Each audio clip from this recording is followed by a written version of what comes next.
То есть мы не можем модернизировать камин без разрушения, мы не можем модернизировать дымовой канал, потому что, из-за того, что камин сейчас без дверки, асбестцементную вот эту гильзу можно использовать. Но заказчик, естественно, полагает, что можно поставить дверку или как-то заузить сечение портала для того, чтобы камин заработал. Как только мы поставим сюда дверь, температура отводимых газов очень резко возрастет.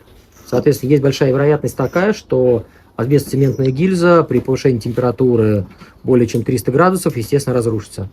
Она может взорваться, а поскольку она проходит в кладке дома, то стену может разорвать наружу или вовнутрь. Соответственно, получается, что для такой топки трубам маловато. Значит, какой запрос у заказчика? У заказчика запрос такой, чтобы камин работал. Как мы наблюдаем на передней стенке портала, на верхней, камин сильно дымит.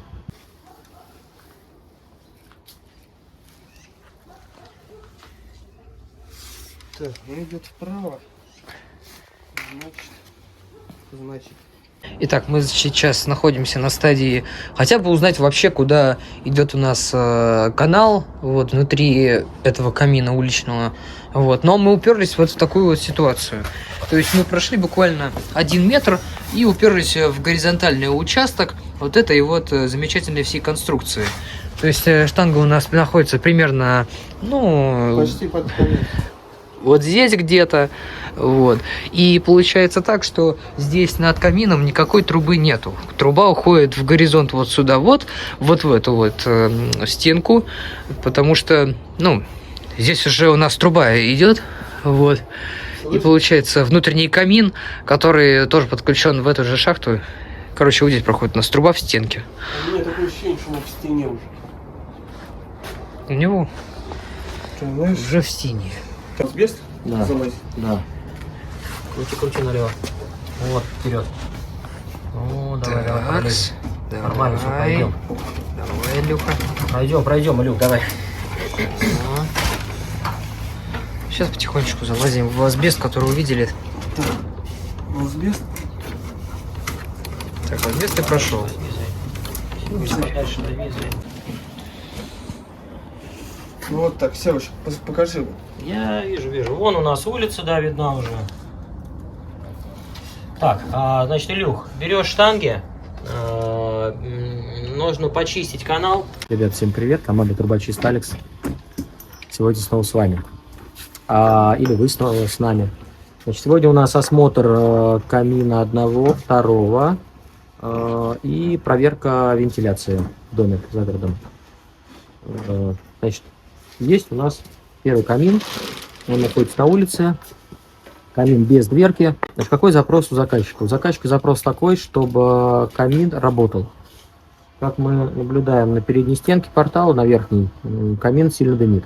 Судя по размеру портала, труба дымовая должна быть диаметром при этой высоте не меньше, чем 200 мм.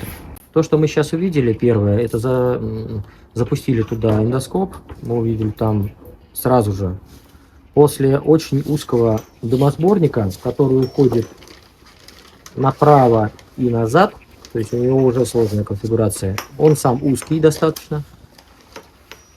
То есть именно вот этот вот зуб, да, дымовой вот этот, как делают в каминах, он там не сделан. То есть это первая причина. Вторая причина это то, что канал, дымосборник при этом достаточно низкий, и он имеет сложную форму. Третье это то, что дальше в канал заложена асбестцементная гильза. На камин без дверки, может быть, это и не играет там критичного значения, потому что температура отводимых газов низкая, но поскольку у нас не открытый просто канал кирпичный, то мы не можем каким-то образом модернизировать его. Это то, что касается по каналу. То, что мы не можем модернизировать без разрушения какой-то части камина, верхней именно части камина, без разрушения мы не можем исправить ошибку мастера, который, не мастер, да, человека, который сделал данный очаг. Еще один момент. То есть мы не можем модернизировать камин без разрушения, мы не можем модернизировать дымовой канал, потому что из-за того, что камин сейчас без дверки, асбестцементную вот эту гильзу можно использовать. Но заказчик, естественно, полагает, что можно поставить дверку или как-то заузить сечение портала для того, чтобы камин заработал. Как только мы поставим сюда дверь, температура отводимых газов очень резко возрастет. Соответственно, есть большая вероятность такая, что асбестцементная гильза при повышении температуры более чем 300 градусов, естественно, разрушится. Она может взорваться, а поскольку она проходит в кладке дома, то стену может разорвать наружу или вовнутрь. После этого мы посмотрим канал уже эндоскопом. Вот на предмет расстыковки или не расстыковки трубы. Да, кстати, еще заказчик здесь на этом камине, для того, чтобы избежать вот этого эффекта поддымливания здесь, он поставил вентилятор наверху. Но он не спас ситуацию.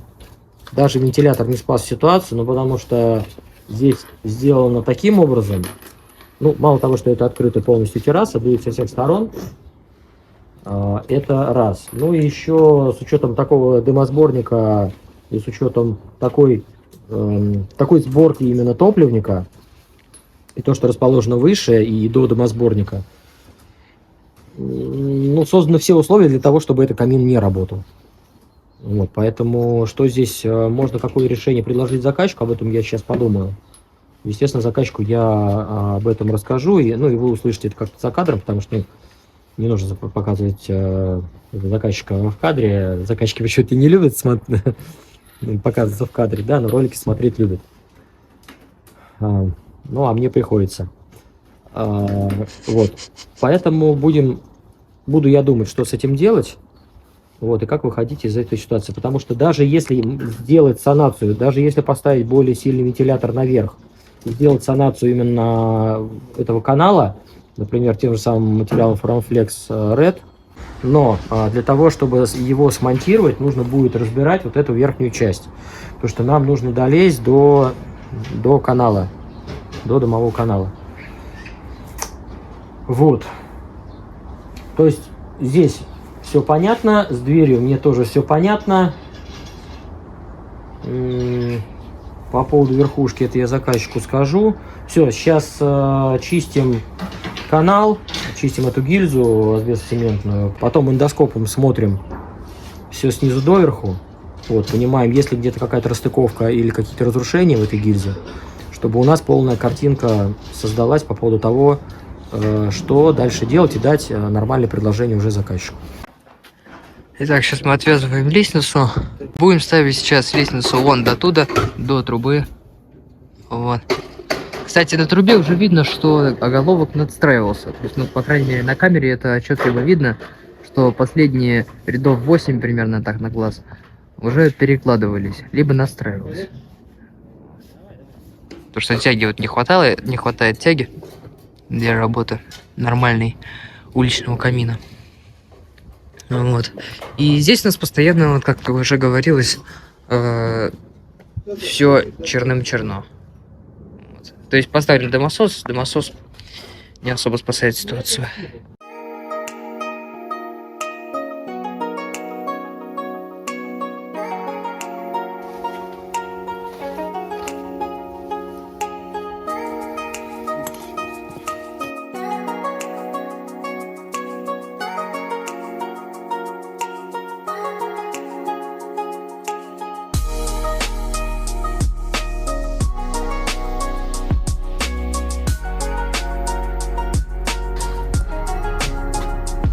В ожидании чуда. В ожидании чуда, пока нас... Ну как, Илюху привяжут, потом он кабанчиком наедет, да?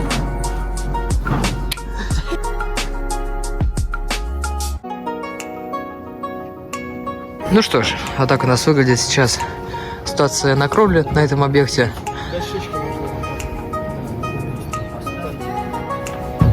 И сейчас будем залазить. Сейчас Илюха находится на кровле, как вы видите на своих экранах. И так как снизу не представляется просто-напросто возможно посмотреть трубу снизу, очень странная и очень сложная конфигурация дымовой трубы, в принципе. Ну, не дымовой трубы, а дымохода внутри камина. Вот. Вот, поэтому приходится вот так вот извращаться, ставить лестницы, все залезать. Естественно, это намного дольше, чем мы бы посмотрели бы все это дело снизу. Вот. Но это представляется возможным, поэтому, собственно говоря, мы вот так вот и делаем. У нас проверяющий, так сказать, персонал. Сейчас мы находимся в трубе от личного камина. Все, запись у отца пошла. Илюха смотрит эндоскопом. Все здесь замечательно, все отлично. Мы пойдем к ним вниз, пожалуй.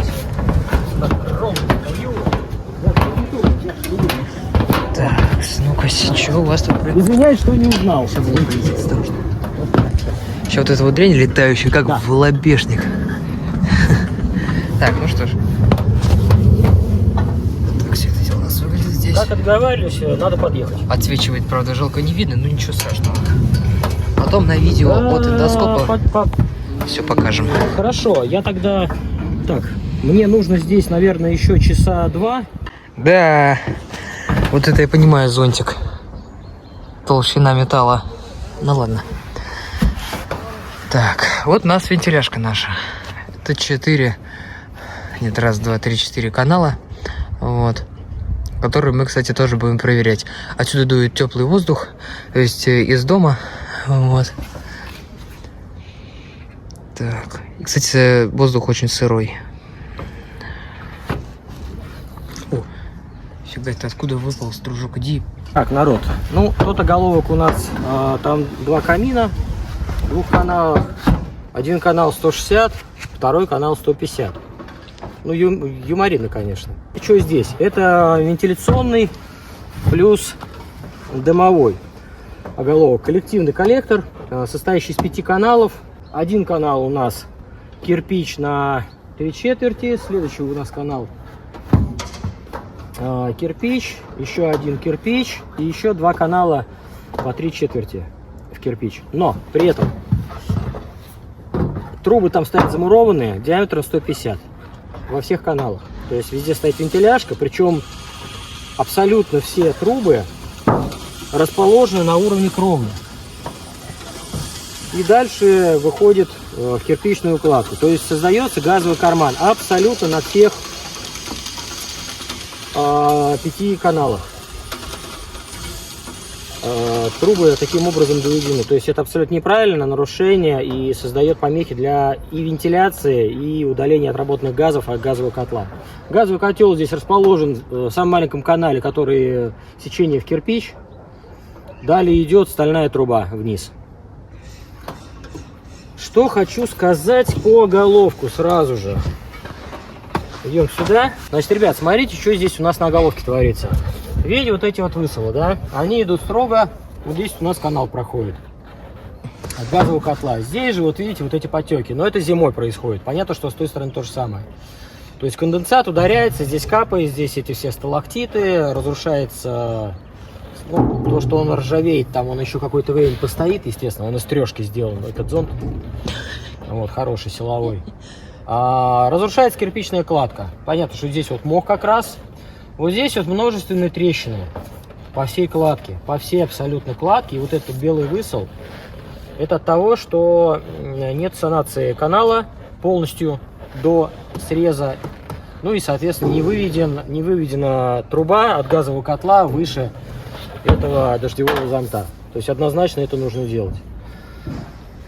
Труба. Трубу мы сейчас посмотрим, кинем эндоскопом, потому что там стальная труба, у нее есть уже очаги коррозии сильные. Мы сейчас засунем эндоскоп для того, чтобы проверить вообще, насколько это сильные очаги. Вот, и я буду рекомендовать заказчику, естественно, поставить полимер сюда. Потому что заказчик хочет оставить дом, естественно, у себя, чтобы он им дальше пользовался, его дети пользуются и внуки. Вот. А для того, чтобы это было, для того, чтобы дальше не пошли разрушения именно вот этого оголовка, а он будет разрушаться и дальше, то есть еще пройдет какое-то время, и кирпичи отсюда начнут отскакивать, отслаиваться, потому что щелевой кирпич поставлен, и он будет отслаиваться.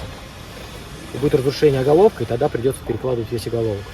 Либо каким-то другим образом делать, сносить его и ставить стальные трубы. Вот, то есть здесь у нас вот именно такая ситуация. В принципе, все просто. Сейчас засунем эндоскоп в дымовой канал сюда. и поймем, что у нас происходит именно с остальной гильзой, которая идет вниз. А этим временем сейчас ребята чистят нас сверху у нас. Вот наш каминчик. Ну, соответственно, сейчас производится чистка снизу. Убираем весь топливник. Вот. От сажи. Как-то вот так вот.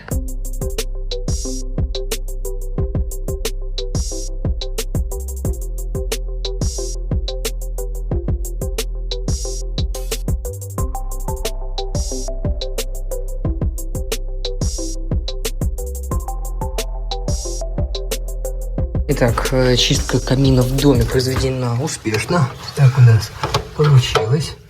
Такой результат в трубе. Вот.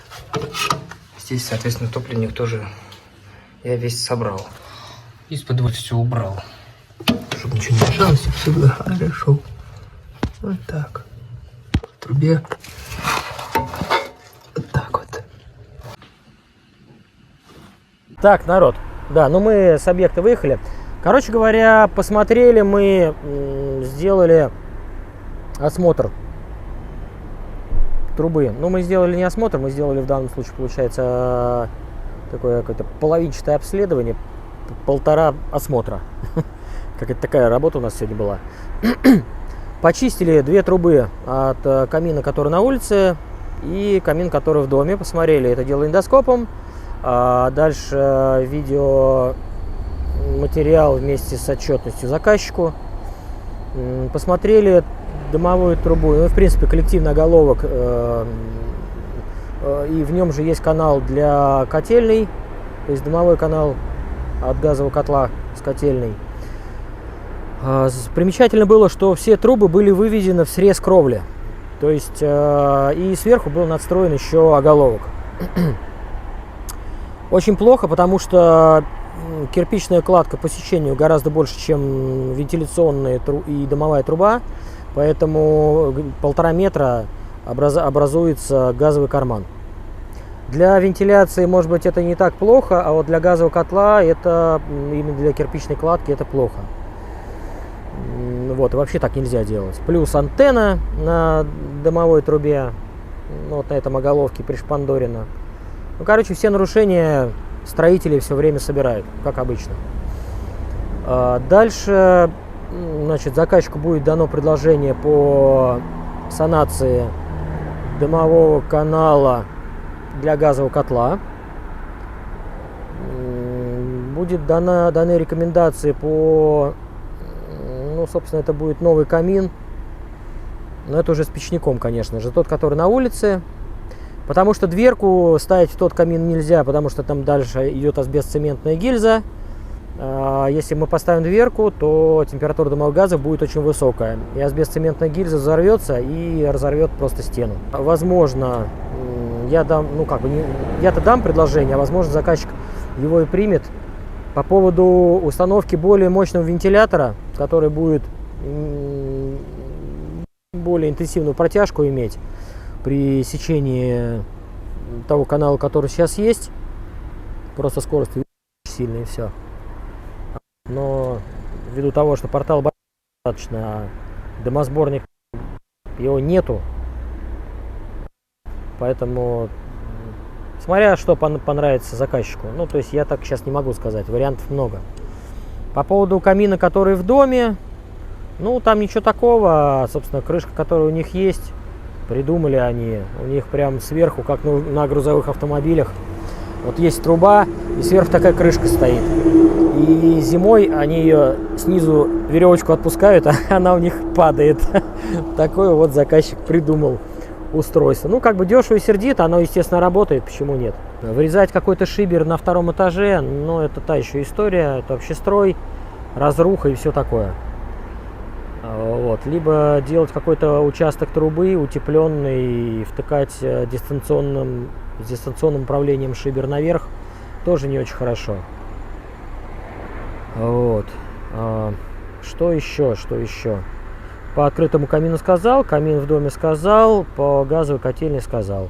Естественно, была легкая консультация дана заказчику по поводу дров, по поводу котельной, по поводу камина, который на улице, как чего там, ну, может работать и при каких условиях он работать все равно не будет, при каких условиях он может работать, но все равно это будет Филькина грамота, потому что тот камин, который сейчас сложен, делал его точно не печник, вот какой-то человек, который умеет класть кирпич. Вот. Ну, сделали как сделали, вот, а дальше уже мое дело дать предложение заказчику, одно, второе, третье, там, разные варианты, и, соответственно, разное будет решение. А заказчик уже выберет, что для него более-менее подходящее. Значит, что для вас нужно? Стоимость по данному выезду вместе со всеми делами и вместе с отчетностью, которую я отдам человеку, стоит 60 рублей. С транспортом, естественно. Вот. Вам молодцы, что нас смотрите. Мы молодцы, что мы вам вещаем. С вами был трубочист Алекс, или команда трубочиста Алекса. Вот. Всем до новых встреч, пока.